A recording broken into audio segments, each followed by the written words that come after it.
अस्सलाम वालेकुम नाज़रीन, साइट में भलीकार आऊँ मां सां गॾु नाज़ी अमीर। नाज़रीन, असीं जदीद टेक्नोलॉजी जे दौर में रहूं था। ही दुनिया जंहिंमें असीं रहूं था उनखे तेज़ तर ऐं फौरी राब्तनि जी दुनिया में चयो वञे थो।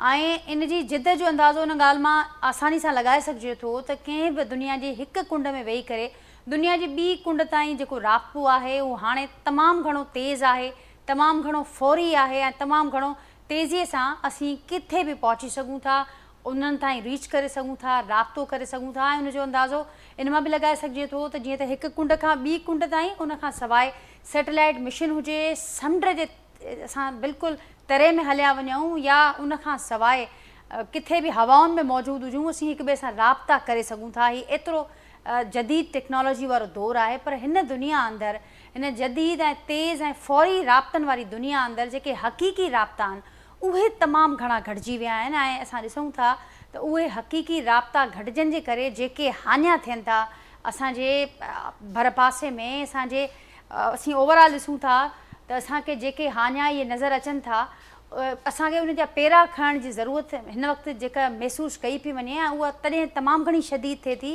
जॾहिं का न का ट्रेजिडी असांजे साम्हूं इन ई फैक्टर्स जे बुनियाद ते थिए थी। ताज़ो ई नाज़रीन, तव्हांखे यादि हूंदो त सीनियर आर्टिस्ट आयशा ख़ान जो हिकु हफ़्तो पुराणो लाश संदनि घर मां हथु आयो ऐं उनखां पोइ गुज़िरियल ॾींहुं हिकु ॿी मॉडल ऐं एक्ट्रेस हुमेरा असगर जो जेको लाश आहे उहो उनजे घर मां हथु आयो आहे। जेका डेड बॉडी हथु आई आहे उन वाले सां हाणे जांच जो आगाज़ थी चुको आहे, पर हिन वक़्त ताईं फॉरेंसिक ऐं डिजिटल शाहिदनि जी बुनियाद ते जेका तस्दीक थियल इंफॉर्मेशन साम्हूं अचे पई त हीअ जेको हुमेरा असगर जो ॿुधाए पियो वञे जेको डेड बॉडी आहे ही 9 महीना पुराणी ॿुधाई पई वञे ऐं ॼाणाए पियो वञे त अक्टूबर 2024 यानी पोएं साल, गुज़िरियल साल जे अक्टूबर महीने खां हुमेरा असगर जो कंहिंसां कंहिं क़िस्म जो को राब्तो कोन हो। आख़िरी जेका हुनजी कॉल आहे उहा बि उन ई महीने जी ॿुधाई पई वञे। उन खां सवाइ ॿुधाए पियो वञे त हुन तॾहिं खां ई किरायो बि न ॾिनो हो जंहिं रेंट वारे घर में हू मौजूदु हुई, रहंदड़ हुई। उन खां सवाइ बि ॼाणाए पियो वञे त कंहिंसां बि हुनजो जेको प्रोफेशनल लाइफ में चऊं या पर्सनल लाइफ में को कॉन्टेक्ट न हो। हाणे जेका हक़ीक़त, जेका तल्ख़ जेके असां चऊं था हक़ीक़त साम्हूं अचे पई त हुमेरा असगर जा लखे मदा हुआ सोशल मीडिया ते ऐं तमामु घणी एक्टिव एक्ट्रेस में हुनजो जेको असां चऊं त ॻाणे पोइ उहो थींदो हो ऐं तमामु घणी हू एक्टिव हुई पंहिंजे फील्ड जे हिसाब खां, लखे हुनजा मदा हुआ। पर उन बावजूदु हक़ीक़ी ज़िंदगीअ में 9 महीननि ताईं कंहिंजो को राब्तो हुमेरा असगर सां न थियणु ऐं हीअ जेका दर्दनाक जेका असां ॾिसूं पिया त जेका हाणे आख़िरी जेको हीउ सॻूड़ो जेको सिलसिलो आहे जंहिं अंजाम ते असांखे पहुतल नज़र अचे पियो ऐं 9 महीननि ताईं कंहिं क़िस्म जो को कॉन्टेक्ट न, केतिरा ई सवाल ज़ाहिरा छॾे वियो आहे ऐं उन सवालनि जे ॻोल्हा जे लाइ पुलिस बि एक्टिव आहे हिन वक़्तु ऐं जांच जो आगाज़ बि थी चुको आहे। अॼु उन ई मामले ते ऐं ख़ासि करे जीअं मूं ज़िक्र बि कयो त हीउ तमामु घणो जदीद दौरु आहे। असीं मिसाल नथो मिले हिस्ट्रीअ में त अहिड़े क़िस्म जो दौरु असीं जंहिंमें रहूं था। शायदि ई कंहिं सोचियो हुजे त हिन क़िस्म जो दौरु हूंदो जॾहिं राब्ता एतिरो ईज़ी हूंदा, एतिरो तेज़ हूंदा, एतिरा फौरी हूंदा ऐं उन दुनिया में रहंदे अहिड़ा हादसा, अहिड़ा हानिया त उहे असांखे छा ॿुधाइनि था। अॼु उन ते बि ॻाल्हि थींदी, असां कीअं आइडेंटिफाए करे सघूं था अहिड़नि माण्हुनि खे, उन ते बि ॻाल्हि ॿोल ज़रूरु कंदासीं। ऐं गॾोगॾु जेको हिन अफ़सोसनाक दर्दनाक वाक़े खां पोइ हिकिड़ो ॿियो असांखे पहलू नज़र अचे थो, हिकिड़ो पासो इहो बि नज़र आयो जेको तमामु घणो ख़ौफ़नाक आहे ऐं उहो बि नओं न आहे, रिवायती आहे। विक्टम ब्लेमिंग असांखे नज़र अचे पई, जजमेंटल जेके रवैया आहिनि उहे असांखे नज़र अचनि पिया। न समूरी शयुनि ते नाज़रीन अॼोके प्रोग्राम में गुफ़्तगू कंदासीं ऐं पंहिंजे पैनल जो इंट्रोडक्शन तव्हां सां कराइण खां अॻु तव्हांखे ॿुधाईंदी हलां त सिहत जे आलमी इदारे WHO जो इहो चवणु आहे त हर 6 मां 1 माण्हू दुनिया अंदरि इंतिहाई अकेलाइप जो शिकार आहे। ऐं इहो बि ॿुधाए पियो वञे त नाज़रीन जेका सूरत हाल हिन वक़्तु आहे, अकेलाई हर 1 कलाक अंदरि दुनिया में 100 माण्हुनि खे ख़तमु थी करे छॾे ऐं उनजी ज़िंदगी खसे थी वठे। एतिरी ख़राबु ऐं ख़ौफ़नाक सूरत हाल आहे। नाज़रीन, जेको पैनल मूंसां गॾु अॼोके प्रोग्राम में गुफ़्तगू जे लाइ मौजूदु आहिनि, जो तारुफ़ सां कराईंदसि, मूंसां गॾु मौजूदु आहिनि नामियारा नफ़्सियाती माहिर आहिनि डॉक्टर इनायत मक्सी साहब, वीडियो लिंक ज़रिए अॼोके प्रोग्राम जो हिसो आहिनि। इन ई प्रोग्राम में मूंखे जॉइन कयो आहे शाज़िया निज़ामानी साहिबा, समाजी अॻवान आहिनि, कानूनी माहिर आहिनि, वीडियो लिंक ज़रिए इन प्रोग्राम जो हिसो आहिनि। ऐं मूंसां गॾु मारवी अवान साहिबा बि मौजूदु आहिनि। मारवी अवान तमामु सुठो तजुर्बो रखनि थियूं हिन फील्ड में समाजी अॻवान आहिनि ऐं तमामु गहरी उन्हनि जी नज़र ऐं एक्सपर्टीज़ रही आहे हिन फील्ड जे हिसाब खां। उहे पिण जेके प्रोग्राम में मूंसां गॾु मौजूदु आहिनि। कामरान हैदर साहब बि मूंखे कुझु देरि खां पोइ जॉइन कंदा।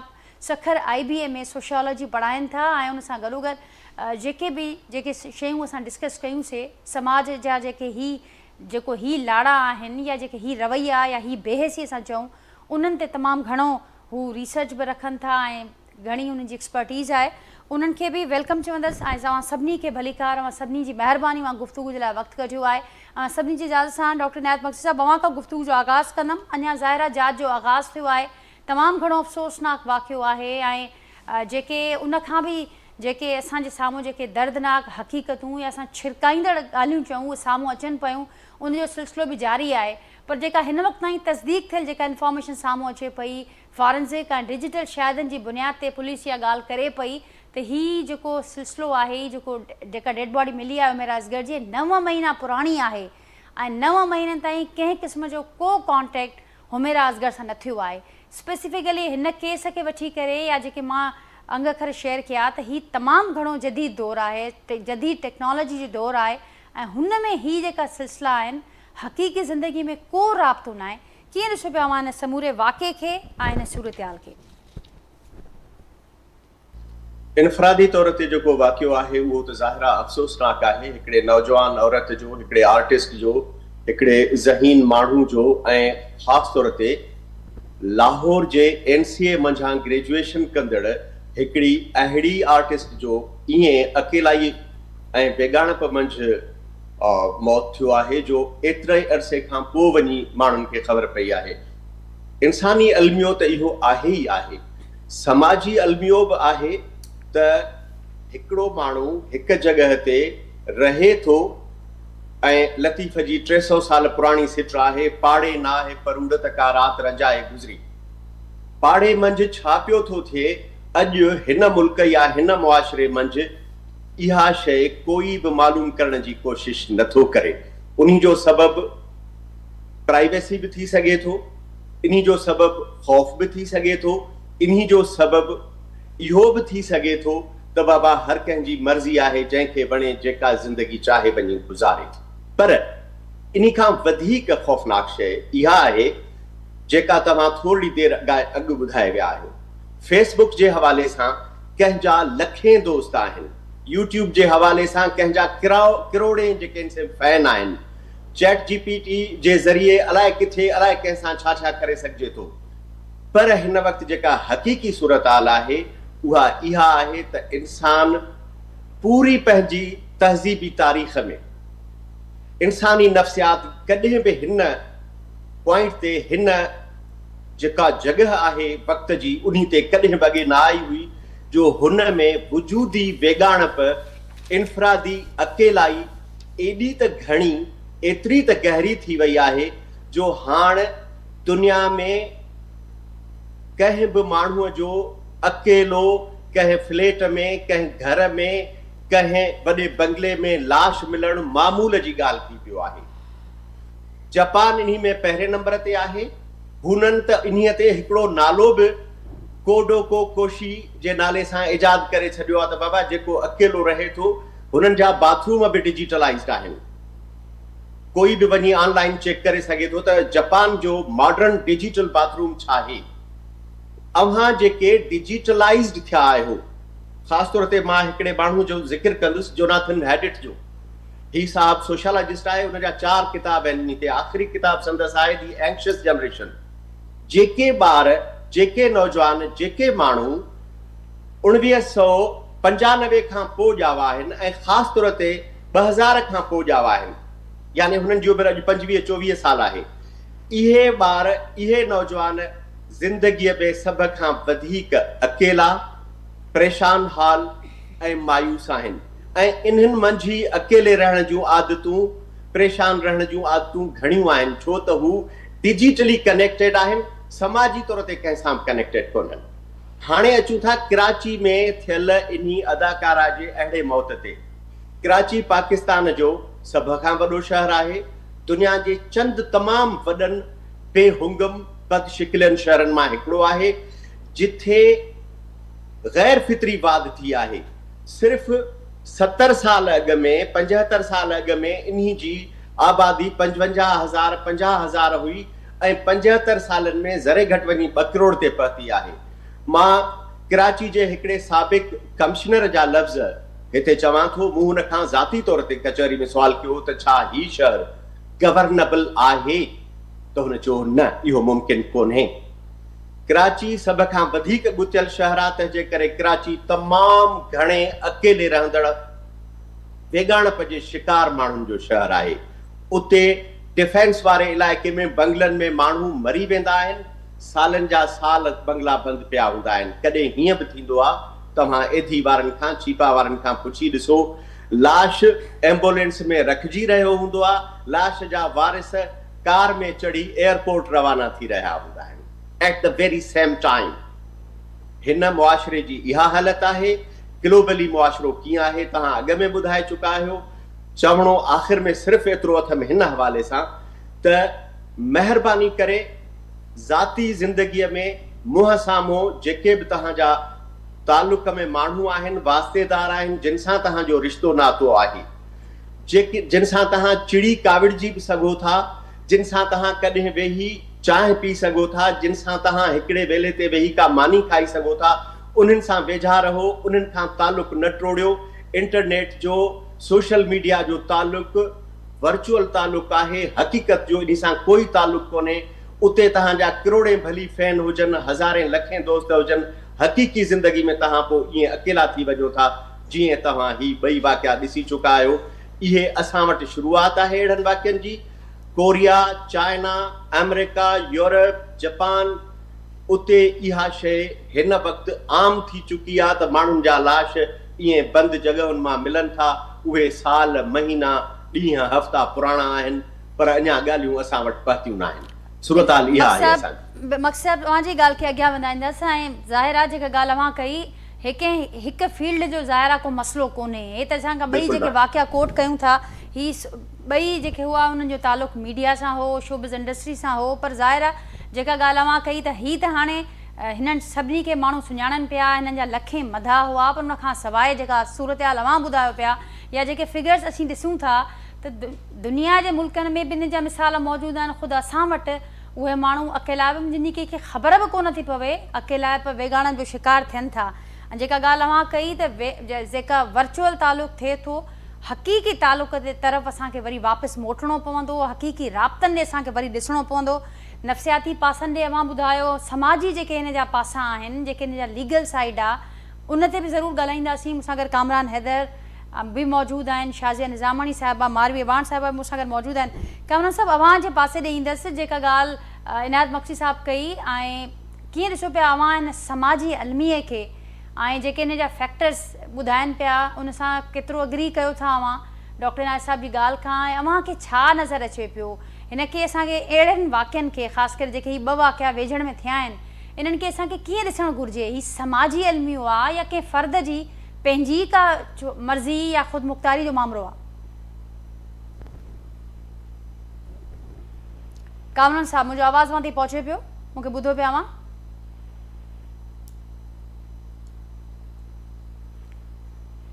जी कामरान हैदर साहब, मुझे आवाज़ अव्हां ताईं पहुचे पियो? मूंखे ॿुधो पिया अव्हां? नाज़रीन, राब्तो ॿीहर असीं करण जी कोशिशि कयूं था। कामरान हैदर सखर IBA में सोशियोलॉजी पढ़ाइनि था ऐं ज़रूरु असां उन्हनि खे ॼाणींदासीं उन्हनि जो मौक़िफ़ हिन ते। शाज़ी, अव्हां वटि ईंदसि ऐं जेका ॻाल्हि डॉक्टर इनायत मक्सी साहिबु कई, त हिन खे रुगो असांखे इनफ़रादी तौरु जाचणु न घुरिजे। हिन समूरी अफ़सोसनाक सूरत हाल खे असांखे ॾिसणो पवंदो त किथे किथे असांजूं पंहिंजियूं ग़लतियूं रहियूं आहिनि। हिननि जदीद दौर में, जदीद टेक्नोलॉजी जी दुनिया में असीं किथे हक़ीक़ी पंहिंजा कनेक्शन्स विञाए वेठा आहियूं, उन पासे ॾांहुं बि ॾिसणो पवंदो। ऐं उन खां पोइ जेका तव्हांजी पंहिंजी फील्ड आहे, ज़रूरु इन वाक़े जा जेके क़ानूनी रुख़ आहिनि उन्हनि ते बि ज़रूरु रोशनी विझो। इहो बि ॿुधायो त हाणे कहिड़नि रुख़नि खां जांच खे अॻियां वधाइणु घुरिजे इन क़िस्म जे वाक़िअनि में स्पेशली? जी नाजा, तव्हां ॾाढो अहम इशू ते डिस्कशन रखियो आहे, जेको नॉर्मली असां वटि इन्हनि खे का एॾी अहमियत न ॾिनी वेंदी आहे। ऐं हीअ तव्हां बिल्कुलु सही चयो, डॉक्टर साहिबु सही चयो, हीअ को इनफ़रादी मसइलो न आहे, हीअ असांजी सोसाइटी जो मसइलो आहे। इनखे असां हाणे हिकु तमामु होलिस्टिक पिक्चर में इहो ॾिसूं, जेका तव्हां इंट्रो में ॻाल्हि कयो त असां जेके हक़ीक़ी असांजे कनेक्शन्स आहिनि उहे असां लूज़ कंदा पिया वञूं। जेके वर्चुअल, जेके असांजा सोशल वेबसाइट्स जे थ्रू जेके असांजी ठहनि थियूं जे कनेक्शन थियनि था उहे आहिनि, पर हाणे उन में इहो ॾिसो त इवन उन जे बावजूद बि जॾहिं त असां वटि जॾहिं हिनखां पहिरीं समाज खे ॾिसूं त तॾहिं असां वटि जेके समाजी राब्तनि जो जेको मीन्स हुआ कम्युनिकेशन जे तमामु घटि हुआ, सोशल असांजे जेके फैमिली लिंक्स हुआ तमामु मज़बूत हुआ, उहे असांखे लुक आफ्टर करण में आसान हूंदा। पर जीअं जीअं तरक़ी कई अथऊं, जीअं जीअं असां वटि हिकिड़ी एडवांस क़िस्म जी कम्युनिकेशन जा मीन्स आया, तीअं तीअं असां हिकिड़ो आइसोलेशन जो शिकार थींदा पिया वञूं। इन मां इहो पतो पए थो त असीं as a person, as a society, असां हाणे हिक ॿिए खां इंडिफरेंट थींदा पिया वञूं। असां हिकिड़े घर में वेही करे बि फ़ोन ते घणो टाइम ॾियूं था, बजाए की असीं हिक ॿिए सां जेका सोशल गैदरिंग थिए थी उनखे फोकस करियूं। सो हिन में वधीक इन ते इन करे बि ॻाल्हाइणु कोन चाहींदी, तव्हां हिनखे काफ़ी इंट्रो में चई चुका आहियो। पर इन में इहो आहे जेको पहिरियों जिते ॻाल्हि करियूं पिया त असांजा जेके रवैया आहिनि से एॾा इंडिफरेंट थींदा पिया वञनि हिक ॿिए खां, ऐं असांखे लॻे थो त असां जेको प्राइवेसी जे नाले ते या कंहिं ॿिए जी ज़िंदगी खे जेके जीअं मिसाल तौरु असीं हुमैरा सगर जे केस खे फोकस करियूं त हाणे ख़बरूं पवनि पियूं त हुन जेका पंहिंजी फील्ड चूज़ कई हुई सा उहा पंहिंजे पेरेंट्स जे मर्ज़ी खां ख़िलाफ़ु कई हुई। त असांजो हाणे इहो बि डिस्कशन में अचणु खपे, छा असांजा ॿार, असांजी जेका यूथ आहे उहा सिर्फ़ु उन करे हिकिड़ो आइसोलेशन जी शिकार थी वञे त छाकाणि हुन वॾनि जे मर्ज़ी सां न पिया पंहिंजे प्रोफेशनल लाइफ खे चूज़ कनि, उनजे करे हुननि खे आइसोलेट कयो थो वञे। ऐं ॿी नंबर ॻाल्हि इहो त छा असां जेकॾहिं के डिप्रेशन मां, जेकॾहिं के अहिड़ी मेंटल स्टेट मां गुज़रूं था, छा असांखे उहो असांजी सोसाइटी एक्सेप्ट करे थी त असां हुनखे शेयर करे सघूं पब्लिकली पंहिंजे फ्रेंड्स सां, पंहिंजी फैमिली सां, असां एॾो कॉन्फिडेंट आहियूं, छा असांजी कॉन्फिडेंशियलिटी खे रखियो थो वञे जो असां पंहिंजी मेंटल हेल्थ ते फोकस करे सघूं, उहा बि असां वटि न आहे। असां जॾहिं पंहिंजी मेंटल हेल्थ ते फोकस नथा करियूं त अक्सर करे इहो चयो वेंदो त डिप्रेशन जो शिकार थियो त माना हाणे चरियो या चरी थी विया, माना हाणे हिनखे अञा फर्दर तव्हां स्टिग्मा लॻाए करे हुनखे अञा फर्दर थो आइसोलेट करे सघो छॾियो। त इहा बि हिकिड़ी असांजे मुआशरे जी तमामु घणी हिकिड़ी किने में किनो ट्रेंड इहो आहे त असां पंहिंजी मेंटल हेल्थ ते नथा ध्यानु ॾेई सघूं। असां पंहिंजी फिज़िकली डॉक्टर ॾे त वञूं था, पर असां बट इहो कॾहिं बि इनकरेज कोन कयो अथऊं। असां कॾहिं कंहिंखां पुछियो न आहे पंहिंजे फ्रेंड्स जे सर्कल में, कंहिंजी फैमिली में, त जेकॾहिं के अहिड़े फेज़ मां को ॿार या को नौजवान गुज़रे पियो त छा उनखे असां कॾहिं पंहिंजो को सिंपैथी या पंहिंजो एम्पैथी जेको ॾिनो आहे त तव्हां उहो असांखे शेयर करे सघनि। ऐं हिन केस में बि ईअं थियो आहे त हू बिल्कुलु आइसोलेशन में हली विया, ॾाढो हिकिड़ो क्रूअल वे में। मतिलबु तव्हां इहो ॾिसो त 9 महीना हिकिड़ो माण्हू बिल्कुलु कट ऑफ थी थो वञे, पंहिंजी प्रोफेशनल कंहिं कॉलीग हुन सां को कनेक्ट करण जी कोशिशि न कई, फैमिली मां कंहिं कनेक्ट करण जी कोशिशि कोन कई। त इहो तमामु ख़तरनाक सूरत हाल आहे जंहिंखे असांखे हाणे इन शइ ते जीअं तव्हां जेको प्रोग्राम करियो पिया इन जी तवस सां असांखे डिस्कशन करिणो पवंदो। त इहे 2 केसिस थिया आहिनि, जेको पहिरीं एक्ट्रेस आयशा जो, हाणे हुमैरा जो। त इहो कंहिंसां बि थी सघे थो। असां जे तरीक़े सां सोसाइटी वञे पई हिकिड़े इंडिफरेंट असांजो आहे, असां बेहिसी जी तरफ़ वेंदा पिया वञूं, ऐं असांखे लॻे थो त हाणे हिन जो ई इशू आहे, असांजो इशू न आहे, इहो असां सभिनी जो एज़ सोसाइटी इशू आहे। बाक़ी जो कानूनी जेको तव्हां पहलू चयो त आउं त इहो बि चवंदसि त तव्हां ॾिसो पुलिस इन्वेस्टिगेशन करे पई, पोस्टमार्टम रिपोर्ट अचण जो वेट करियूं पियासीं सभई उन में छा लिखियलु आहे, पर हिनखे थोरो क्रिमिनल साइड खां बि हिनखे करिणो पवंदो त इन में को फाउल प्ले त न आहे, या त जेकॾहिं इवन फाउल प्ले न आहे पर जेकॾहिं हुन इवन कंहिं तरीक़े सां उहो डिप्रेशन में वञी करे हुनजो इहो आइसोलेशन में का डेथ थी आहे त उनजी ज़िम्मेदार बि सोसाइटी आहे। जेकॾहिं को फाउल प्ले न आहे पर सिर्फ़ु इहो नेचुरल को आहे त उन में बि असांजी सोसाइटी क्रिमिनली जेका असांजी नेग्लिजेंस हूंदी आहे न उहा हिन में बिल्कुलु शामिल आहे। फैमिली जे लेवल ते, फ्रेंड्स जी लेवल ते, पंहिंजी प्रोफेशनल लाइफ जी कोलीग्स आहिनि उन्हनि जी लेवल ते। त इहे असां छो नथा हिकु ॿिए जो चेक इन रखी सघूं त केरु असांजे पाड़े में रहे पियो त छा मतिलबु हाणे त उहा ॻाल्हि परे जी आहे त केरु बुख में आहे त असां हुनखे सपोर्ट ॾियूं, कोई बीमार आहे त असीं हुनजी थोरी हेल्प कयूं। हेल्पिंग हैंड त असांजा ख़तमु थींदा पिया। असां हर शइ खे ॾाढो हिकिड़ो प्रोफेशनल हुन तरीक़े सां ॾिसूं था, ऐं इहो बि ॾिसूं था त कंहिंजी प्राइवेसी मता न करियूं। इन प्राइवेसी जे चकर में असां पंहिंजे जेके रिलेशन्स आहिनि उनखे ख़राबु कंदा पिया वञूं। मुंहिंजे ख़्याल में हाणे हिन केस सभिनी खे झंझोड़े छॾियो आहे, सभिनी खे लोॾे छॾियो आहे। असांखे इन शइ ते सोचणु खपे त हीअ शइ कंहिंसां बि थी सघे थी। असांखे पंहिंजे सोशल रवैयनि ते, पंहिंजी फैमिली जे रवैयनि ते, जेको ॿारु तव्हांजे प्रोफेशनल लाइफ सां नथो उनखे फॉलो करे सघे, तव्हां उनखां डिसओन करे था छॾियो त उनजो हिकिड़ी क़ीमती ज़िंदगी ख़तमु थी वञे। त इन माने जे ईगो असांजे जेके क़िस्म जी अनापरस्ती आहे उहा कहिड़ी लेवल ते वञे पई।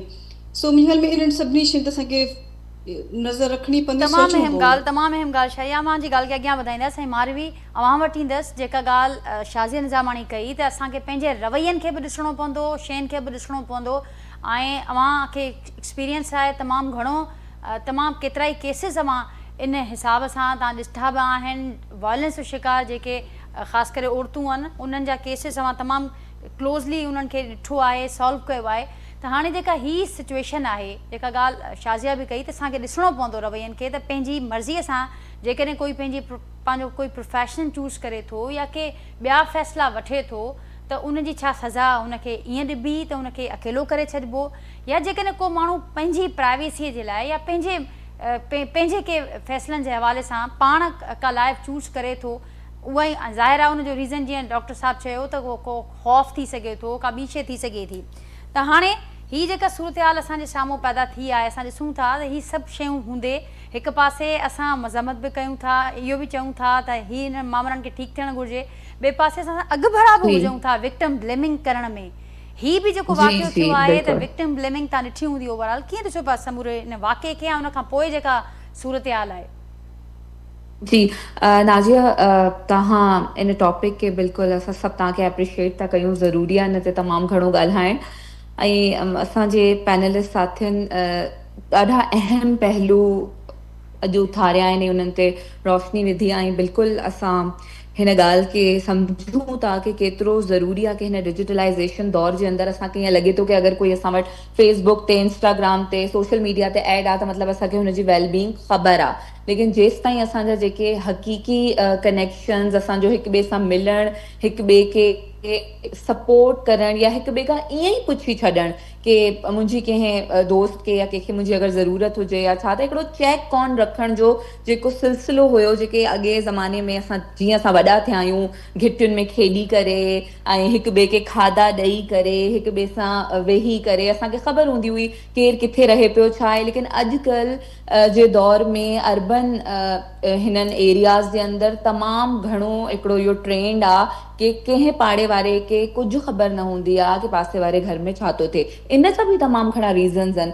इन में जेको वधंदड़ क्राइम आहे, उन क्राइम जे करे माण्हू घबराइनि था पंहिंजूं डिटेल्स कंहिंसां शेयर कंदे या कंहिंखे ॿुधाईंदे कि असां अकेला था रहूं, त ईअं ॾिठा न थियूं त ईअं ॾिठा थी वञूं कि अकेला रहनि था त का रहे थी छोकिरी त उनजे लाइ को प्रॉब्लम न क्रिएट थी वञे। हाणे इन सॼे असां केस जे अंदरि कुझु अहिड़ा पासा आहिनि जंहिं ते मूंखे लॻे थो ॻाल्हाइणु तमामु घणो ज़रूरी आहे।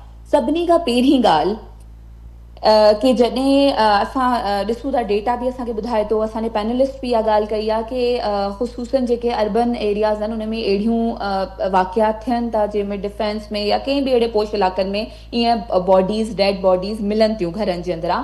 ऐं हींअर हुमैरा खां पहिरीं आयशा ख़ान वारे वाक़े में बि ईअं ई थियो। लेकिन तव्हां हुमैरा जे केस खे थोरो क्लोज़ली ॾिसो त हिकिड़ी यंग छोकिरी अकेली छो पई रहे, उहा इंडिपेंडेंस पंहिंजी छो पई एक्सरसाइज करे, या उन अकेली छोकिरी पंहिंजे प्रोफेशन खे उहो छो खयों जेको मुआशरे खे या उनजी फैमिली खे पसंदि न आयो। इन शइ खे केतिरो घणो डिस्कस थो कयो वञे। इन में हुन खे बाक़ाइदा एब्यूज़िव वे क्वेश्चन उथारिया था वञनि, हुनजे कैरेक्टर ते क्रिटिसाइज़ थो कयो वञे, तमामु घणी शेमिंग थी कई वञे। इवन मां त जेको सोशल मीडिया जर्नलिज़म आहे, मां उन खां बि इहो सवाल थी कयां कि छा तव्हांखे कोई कंहिं इंसान जो इन दुनिया मां हले वञण खां पोइ उनजी तव्हां बेहुरमती था कयो कि तव्हां हुनजे दरवाज़े ते वञी माण्हुनि खां पुछो था कि कोई हिनजे घर में त न ईंदो हो, हिन नशेदी हालत में त घर में कोन ईंदी हुई, या पार्टीज़ गर्ल त कोन हुई, पार्टीज़ त न कंदी हुई।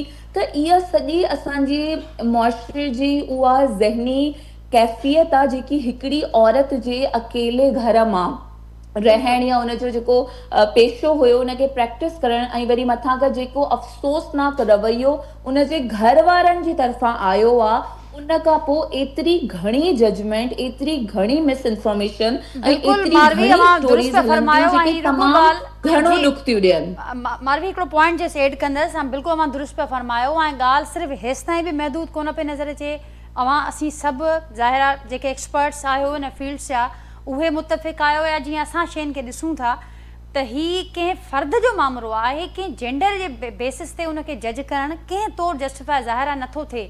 पर उन के बावजूद तौर जस्टिफाई नथो थिए फेमिनिस्ट मूवमेंट सां गॾु मेरा जिस्म मेरी मर्ज़ी जहिड़ा नाज़िया हिते हिकिड़े तमामु मिंट जे घणा लाइ सिर्फ़ु। अहिड़ा बि केसिस आहिनि जंहिंमें असां ॾिसूं था कि जेको सोशल मीडिया आहे उहो घणो उनखे हाईलाइट करे थो ऐं इवन टीपा जी टीम ऐं तमामु जेके पुलिस जा माण्हू उते मौजूदु हुया जंहिं क़िस्म जी तस्वीरूं कढी उनखे वायरल कयो वियो आहे छा असां वटि को कानून को चेक कोन्हे कि असां इन तौर के कंहिं बि बॉडी जी तस्वीर कढे उनखे इन तौर सोशल मीडिया ते हर जगह ते लॻायूं था। हिकिड़ो जेको वाक़ियो आहे उन जा जेके पहलू डिस्कस थियणु खपनि जीअं त आइसोलेशन जेके मेंटल इश्यूज़ हाणे वधंदा था वञनि यूथ जे अंदरि ऐं अञा ताईं औरत हिकिड़ी स्ट्रगलिंग फेज़ में आहे कि अगरि उहो पंहिंजी चॉइस खे एक्सरसाइज थी करे त जीअण जे महिल बि उनजी ज़िंदगी अज़ाब थी कई वञे ऐं अगरि हुनजी डेथ थी वञे त अञा वधीक हुनखे हिकिड़ो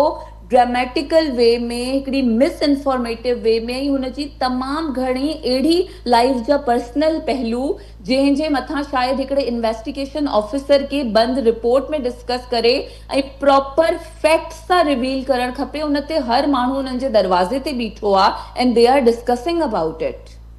बिल्कुलु मालवी बिल्कुलु दुरुस्त पिया फरमायो। डॉक्टर साहब कुझु अवां एड पिया करणु चाहियो हिन मामले ते त जेंडर जी असां ॻाल्हि पिया कयूं त इन टाइप जा वाक़िया उनखे जेंडर सां जोड़णु ऐं कंहिं बि मक़सूद जेंडर ऐं ख़ासि करे असां वटि इहो ॾिठो वियो आहे रिवायती जेको तरीक़ो हुजे थो त हर वाक़े खां पोइ ऐं जेकॾहिं हुन में का औरत असांखे नज़र अचे थी विक्टिम त पोइ विक्टिम ब्लेमिंग बि नज़र अचे थी ऐं जीअं चयो त अब्यूज़िव लैंग्वेज तमामु घणो असां ॾिसूं था हिन मामलनि में। ॾिसो मूंखे इन में घणा पासा आहिनि थोरो टाइम खपंदो मां कुझु शयूं तव्हांजे आॾो रखी वञा। ही अर्बन लोनलीनेस जो मसइलो आहे वॾनि शहरनि में अकेलाई जो मसइलो आहे ऐं वॾनि शहरनि या नंढनि शहरनि में गुज़िरियल घटि में घटि 50 साल में पाकिस्तान जे अंदरि मजमूई तौर ते औरत गैर महफ़ूज़ थी आहे कहिड़ी बि उमिरि जी छो न हुजे। औरत गैर महफ़ूज़ थी आहे औरत तंज़ जो निशानो बणी आहे औरत तमामु घणे जजमेंटल रवैये जो शिकार बणी आहे ऐं औरत जे बारे में तमामु घणियूं वाहियात क़िस्म जूं फ़तवाऊं ॾिनियूं वञनि थियूं। असां वटि औरत हुजण ई ॾोह थी पियो आहे ऐं इहो सबबु इन्ही जे करे आहे त असां गुज़िरियल 50 सालनि जे अंदरि हिकिड़े अहिड़े इंतिहा पसंद ख़्याल ॾांहुं विया आहियूं जेको न सिर्फ़ इहो आहे त पिदरशाही पीउ जे बादशाही वारे दौर जी ॻाल्हि करे थो बल्कि मर्द जे बादशाहीअ खे बरक़रार रखण जी कोशिशि करे थो। हाणे उते कैमरा कंहिं वटि आहे यकीनन औरत उन कैमरा जे पोयां न बीठी आहे ऐं वरी जेको सिस्टम ऑपरेट करे थो उन खे औरतूं ऑपरेट कोन करे रहियूं आहिनि। सोशल मीडिया वॉच केरु करे थो सभ खां वधीक उन जो वॉच कंदड़ उहे आहिनि जेके मूं अॻ में अर्ज़ु कयो जिन जी उमिरि तक़रीबन कोई 25 सालनि खां 35 सालनि जे विच ते आहे। पाकिस्तान में हिन वक़्तु 57% नौजवान आहिनि ऐं उन्हीअ में तक़रीबन 52 खां 54% मर्द आहिनि। हाणे जेकॾहिं इहे मर्द औरतुनि खां नफ़रत कनि था जेकॾहिं इहे औरतुनि जे सॼो ॾींहुं किरदार खे मापण जांचण जो ई धंधो कनि था ऐं सिर्फ़ु हुननि जी कैमरा फिरी सिरी अचे हुननि जे जिस्म ते बीहे थी त उन्ही जे पोयां रियासत जा कम बि आहिनि। असांखे यादि करणु खपे त असांजे ई मुल्क में कंहिं ज़माने में नुसरत भुट्टो खे मथे ते लठियूं लॻियूं बेनज़ीर साहिबा जी मुख़्तलिफ़ वक़्तनि ते जंहिं क़िस्म जी गिरफ़्तारियुनि जो कोशिशूं थियूं ऐं गिरफ़्तारियूं थियूं उहो असांखे यादि करणु खपे। वेंदे हिन वक़्तु पंजाब जी जेका वज़ीर आला आहे उन्ही जो कराची जे हिकिड़े होटल में हुनजे ज़ाती कमरो जेको हुयो उन्ही खे भॻो वियो ऐं माण्हू अंदरि दाख़िल थिया।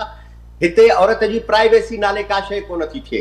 हिते औरत ॿिए जे गैरत जो निशान सम्झी थी वञे। तंहिंजे करे इहो रवैयो हूंदो ऐं उहो असांजे मज़हबी इंतिहा पसंदी बि वधायो आहे हुकुमराननि वधायो आहे समाजी रवैयनि में गैरत जे लफ़्ज़ वधायो आहे। हाणे अचो हिन ख़ातून ॾांहुं महिरबानी करे इहो यादि रखणु खपे पाकिस्तान जे आइन में औरत खे मर्द जे बराबरि हक़ आहिनि पर पाकिस्तान जे घरनि में रस्तनि ते अदालतुनि में थाणनि में बाज़ार में औरत खे को बि हक़ कोन्हे सवाइ उन जे तज़लील थियण जे। इहा जेका सूरतहाल आहे इन्ही सूरतहाल जो समाजी पहलू ही आहे त औरत खे किथे बि इंसाफ़ मुयसर कोन्हे ऐं औरत काॾे वञे दांह खणी। हिन मरहुमा जे बारे में जेकॾहिं असां चऊं ऐं कोई चवे थो त बाबा हिन इहा फील्ड NCA पाकिस्तान जी छा एशिया जे टॉप क्लास हिकिड़े इदारनि मां हिकिड़ो इदारो आहे आर्टिस्टिक हवाले सां, उन्हीअ मंझि सिलेक्शन थियणी वॾी ॻाल्हि आहे, उतां ग्रेजुएशन करणु अञा वॾी ॻाल्हि आहे, जंहिं क़िस्म जी हूअ ओरिजिनल अदाकारा हुई इहा अञा उन्ही खां वॾी ॻाल्हि आहे।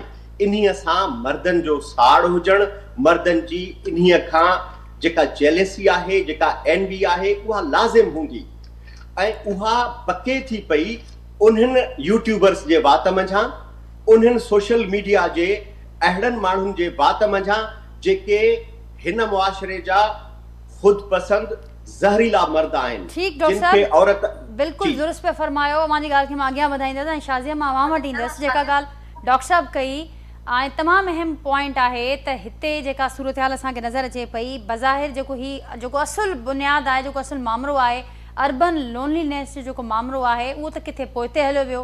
हिन वक़्तु जेका समूरी सूरत हाल नज़र अचे पई उहा औरतुनि जी जेका मूवमेंट हुजनि थियूं, फेमिनिस्ट मूवमेंट्स चइजनि, या औरतुनि जो किरदारु, औरतुनि जी मामरा मर्ज़ी, उन पुठियां त ही असुल इशू कीअं असां साम्हूं आणींदासीं, उन ते कीअं डिस्कशन थींदी, कहिड़े रीति इन्हनि रवैयनि खे डिस्करेज कजे, जॾहिं ख़ुदि उन्हनि रवैयनि खे डिस्करेज करण लाइ जेके मुहिम हलनि थियूं उन्हनि खे निशानो बणायो वञे थो सिधे या अणसिधी रीति इन मामलनि में।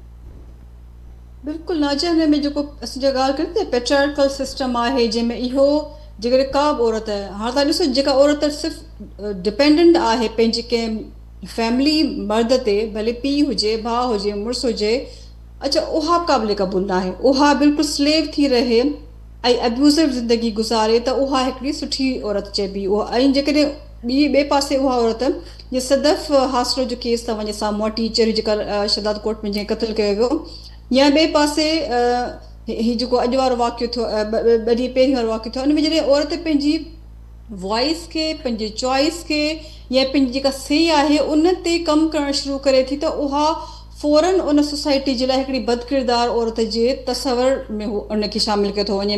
हा, हिन केस में तव्हां ॾिसो असांखे बिल्कुलु इहो ई जेका तव्हां ॻाल्हि कई विक्टिम ब्लेमिंग जी, त हाणे असां सभिनी खे जीअं हाणे तव्हां शुरूआति कई ते ॻाल्हाइण जी हिन प्रोग्राम जे थ्रू, त असांखे ओपनली ऐं ॾाढो एग्रेसिवली हिन शइ ते ॻाल्हाइणो पवंदो त हिन सोसाइटी में जेका मर्दनि जी सोसाइटी, जेका मेल डोमिनेंट सोसाइटी आहे, जेके पॉलिसीज़ बि वेठा आहिनि जंहिंजी हर शइ ते उहे कंट्रोल कनि था, त उहे कहिड़े तरीक़े सां हिकिड़ी औरत खे हिन समाज में रहण जो हक़ हू पंहिंजे पाण वटि था रखनि।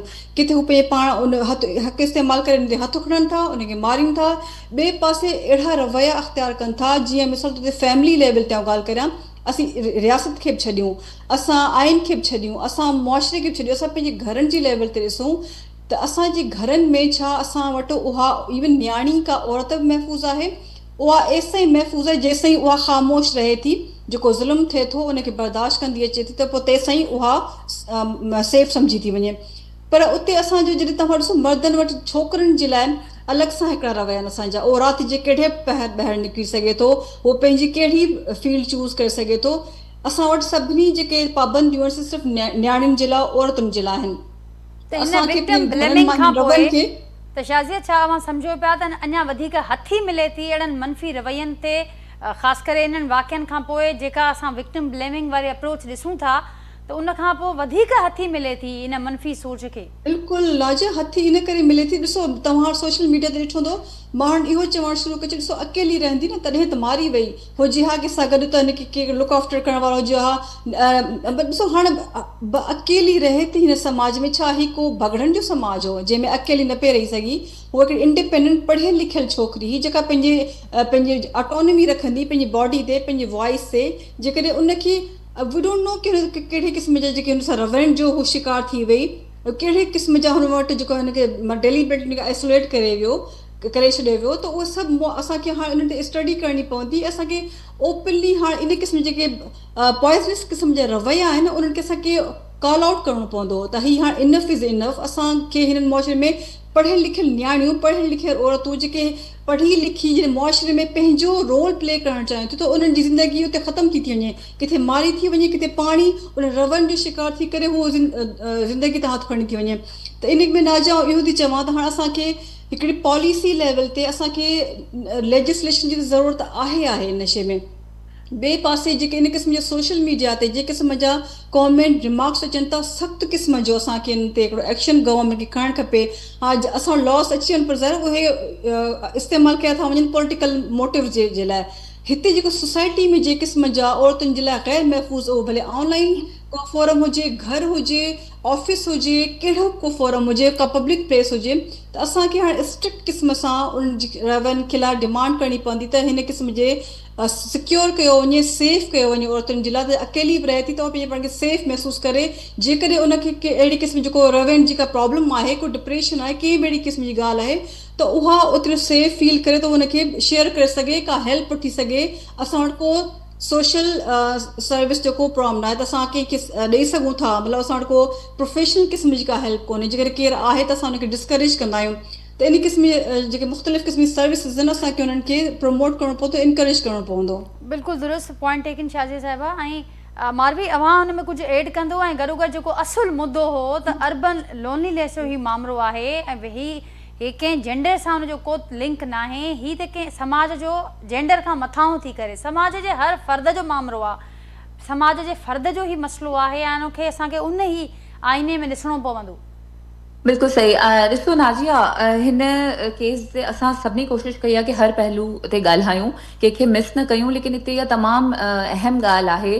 कोई बि केस आहे जंहिंखे पुलिस डील थी करे, या कोई चीपा या ईदी या कोई बि अहिड़ी रेस्क्यू सर्विसिस डील थियूं कनि, उन्हनि जे लाइ प्रॉपर SOPs ठाहिण जी ज़रूरत आहे कि हो डेड बॉडी खे डील कीअं कनि, उनखे ईअं डिजिटल मीडिया ते वायरल हो न कनि, ऐं अगरि कोई ईअं करे थो त उन ऑर्गेनाइज़ेशन खे ज़िम्मेदार सम्झो वञे ऐं उन शइ जी रोकथाम कई वञे। छो जो कोई बि न, इवन मां ऐं असां मां को माण्हू बि न चाहींदो कि जॾहिं उहो हिन दुनिया मां रुख़सत थी वञे त हो चाहे कहिड़ी बि हालत में हुजे, उनजी तस्वीरूं या का बि शइ इन तौरु सोशल मीडिया ऐं हर जॻह ते हलंदियूं वञनि। ॿी ॻाल्हि आहे, जीअं त असां मुआशरे जे रवैयनि जी ॻाल्हि कयूं था, त असां हिन ॻाल्हि खे सम्झूं था ऐं मञूं बि था कि अगरि इहा कंहिं पुट जी लाश हुजे हा त ज़रूरु माउ पीउ, चाहे हो कहिड़ो बि उनजो किरदारु रहियो हुजे हा, चाहे उनखे डिसऑन ज़िंदगी में करे छॾनि हा, ज़रूरु उनखे एक्सेप्ट कनि।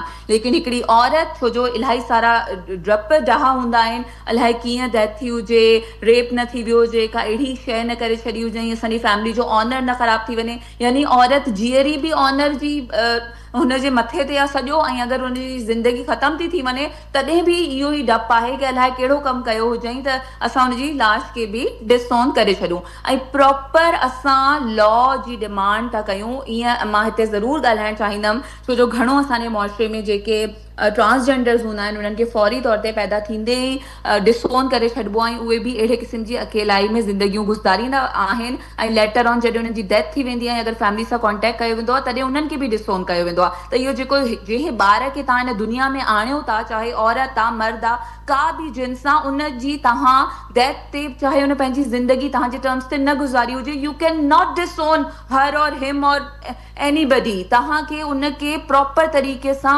आख़िरी उनजी रसूमात पूरियूं करणियूं आहिनि। We need to work on that as well. ऐं उन खां पोइ आख़िरी इहा ई ॻाल्हि चवणु चाहींदमि कि जेकी अर्बन एरियाज़ में असां सभु मूव था कयूं, ॾिसो Nazia, this is a part of life. We all have to move for meetings, for work, अलाए समय टाइम असां बि वञी करे कंहिं सेमिनार्स में, ॿियनि शहरनि में वञी करे, होटल्स में किथे रहंदा आहियूं, असां जेको आहे हॉस्टल में मां पंहिंजो एजुकेशन वारो टाइम पीरियड गुज़ारियो आहे। So we can not stop women to practise her independence. असांखे इहा शइ हिकिड़े ग़लति अंदाज़ में जेकी खई थी वञे, इनखे हिते ई रोकणु खपे। ऐं जेकी लोनलीनेस आहे, उन में असां ॾिसूं था कि घणा ई मुआशरे जा रवैया ऐं घर वारनि जा ऐं घणियूं शयूं ऐं घणियूं ॿियूं ॻाल्हियूं जेके मेंटली तौर ते हिकिड़े फ़र्द खे डिस्टर्ब कनि थियूं, उन जे लाइ अञा घणी साइकोलॉजिकल सपोर्ट के प्रमोट कजे। हर इदारे में, सोशल मीडिया ते, हर जॻह ते इन जे बारे में ॻाल्हाइजे, काउंसलिंग सेशन हुजनि। इनखे जेको बुरो सम्झो वेंदो आहे कि बाबा तव्हांजो त तव्हां चरिया आहियो ऐं तव्हां साइको आहियो जो you are taking this help, इनखे नॉर्मलाइज़ करण जी ज़रूरत आहे। ऐं ॿियो, अञा इन स्टेज ते असां कुझु नथा चई सघूं कि हुमैरा जी डेथ कीअं थी, इहा नेचुरल हुई। त ॾिसो, हर माण्हू खे अचणी आहे, इहा बरहक आहे, चाहे तव्हां अकेले कमरनि में हुजो या तव्हां बाज़ार बाज़ार या कंहिं स्कूल कॉलेज किथे बि हुजो, ऑफिस में हुजो। सो दिस इज़ समथिंग जंहिं ते इन वक़्त ताईं असां नथा ॻाल्हाए सघूं जेसि ताईं हिन जा क्रिमिनल पासा या नेचुरल डेथ या कंहिं माण्हू को क़त्ल कयो आहे या का अहिड़ी शइ कई आहे, इहा साम्हूं नथी अचे। बाक़ी एतिरे अरसे ताईं उनजी कंहिं ख़बर न वरिती, this is a point of concern. उन जे लाइ असांखे पंहिंजे सोशल रवैयनि में ऐं जेको असां हिकिड़ा रोबोटिक ऐं आर्टिफिशियल इंटेलिजेंस ऐं डिजिटलाइज़ेशन जे दौर जे अंदरि सफ़ाई गुम थी विया आहियूं,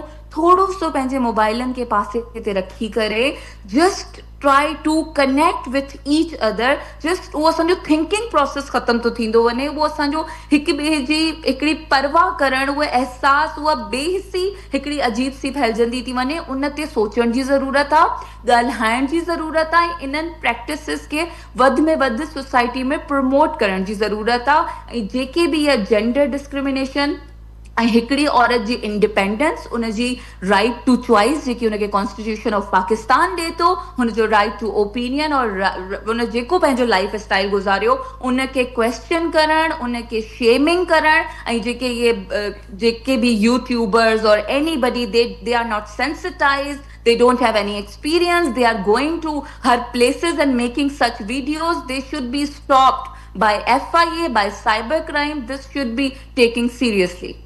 तमामु अहम पॉइंट्स मारवी ऐं पॉलिसी मेकर ज़रूरु इन प्रोग्राम जे थ्रू बि ज़रूरु इहा ॻाल्हि पहुती आहे अवाननि ताईं, ऐं ज़रूरु इन ते असां सभिनी खे बि पंहिंजो आवाज़ु ईअं ई कंटिन्यूअसली असांखे खणणो आहे। ऐं ज़रूरु पॉलिसी मेकर्स ते बि असांजी इहा ई उमेद बि आहे ऐं असीं ॾिसूं बि था उन्हनि ॾांहुं त जेका ज़िम्मेवारी उन्हनि जी आहे उनखे अदा कंदा।